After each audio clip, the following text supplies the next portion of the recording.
stomach. Whoa! I like 5 cigarettes. He just hotboxed himself.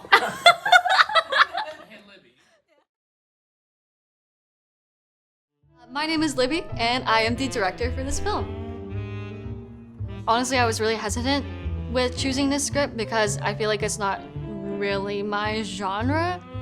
So this was like, it was different, but I was kind of excited to try something new. And I think that you ended up making a good choice because it is an awesome script. Like, I did really love it. My name is Oscar Chevendez. I wrote the movie. I think it's pretty good. I did also do mixing and post-sound. I came up with the idea almost 2 years ago. I was in high school and I tried reverse engineering it. Like, what is my weakest aspects? And I'm like, oh, sound. So the original idea was to have this mobster guy monologuing his story and he'd do all the voices. Eventually, you know, when you get to college and then you have more people working on your films, you have better equipment, you can do a lot. So I was like, all right, let me bring this idea back, but also elevate it a little. And I also think it's very ironic how I'm doing sound on this now. Peter is kind of based off of a lot of male insecurities like ignorance, you know, being very arrogant or controlling. Experimented on. They've replaced her with a doppelganger, a fake Penny. I'm well prepared for what this mystery has in store. So my name is Lauren Perry, and I am the assistant director of Now Let Me Tell You Something.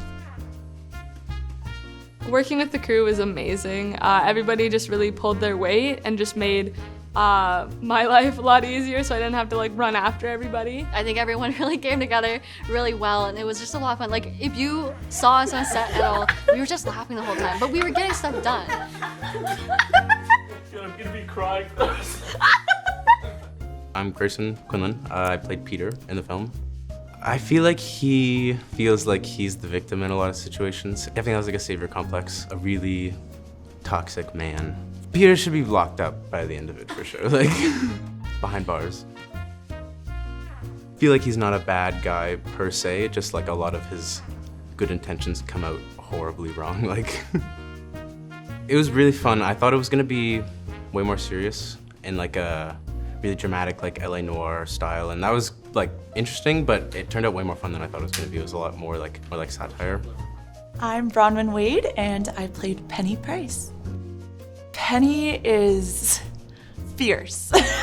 So she was a lot of fun to play because she's just so done with Peter's narcissistic, delusional self. So I got to really let loose and take out a lot of anger on him. So that was great.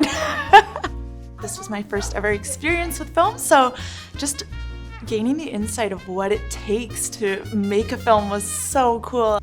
Penny, I think she did most things right, but I would have moved to a different country. Why do you think Penny even went out with Peter in the first place? I ask myself that to this day. I really have no idea. You know, maybe she'd had a few drinks that night and he was looking really good, protecting her from all those other guys. So you can't really know what goes through a girl's head at that time. But yeah, she definitely didn't make a great decision. She likes a red flag, apparently. In one ear and out the other. My name is Andrew Garib. I played Spike in the film. It's really interesting because Spike is written as a normal version, you know, the kind of fantasy sort of coward version of him. So it was cool to kind of play it two different ways like that. Maybe you could have been friends with Peter. I don't know. Peter's got some work to do on himself, I think. he's got some stuff to deal with. That's a deal breaker for you? It's a bit of a deal breaker. You know, maybe like one of those, you know, acquaintances you just kind of keep at a friendly distance, you know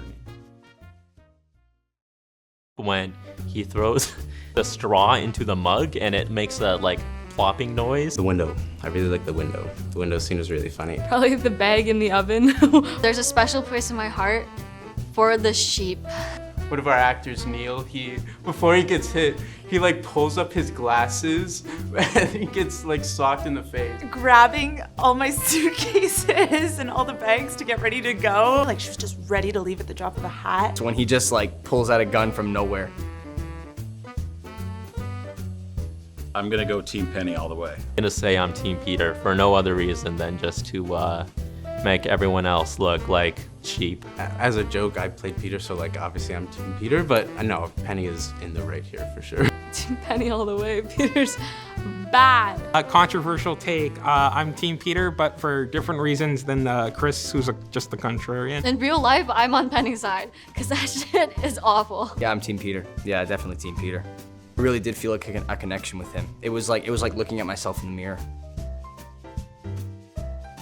I mean, I don't want to brag, but I got a pretty big size advantage on Peter. Let's just say that. Do I have a gun? Let's say neither of you have a gun. Neither of us have a gun? So I'm basically fighting Grayson? Yeah. No. Enjoy the ride. I like the kind of film noir aspect of the whole thing, but you blend that with a comedy, I think you get something a little bit unique. So they might be in for something they've never seen before. I hope you like it. I had a lot of fun making it. I'm not like Peter. Just want to throw that out there. I hope you enjoy. We have some really amazing shots in there. We worked really hard and just to put everything together. Oscar put a lot of thought and time into the script. Libby obviously adapted it very faithfully, but with her own unique spin, and I hope you enjoy it. Thank you for watching. I'm curious to see if the audience ends up feeling somewhat bad for Peter and what their take is on the whole situation. Enjoy the cleverness. It's a very clever script. It's very everything came together very well in my opinion, and I think everyone will like it. So much work has gone into this, and I'm like honestly just really passionate about putting this all together, and I really enjoyed like working on this with everyone, and I just hope that like everyone's hard work has kind of paid off, and I think it has. So I just hope, you know, that everyone enjoys it. If you enjoy it, you're welcome. If you don't, it's Libby's fault.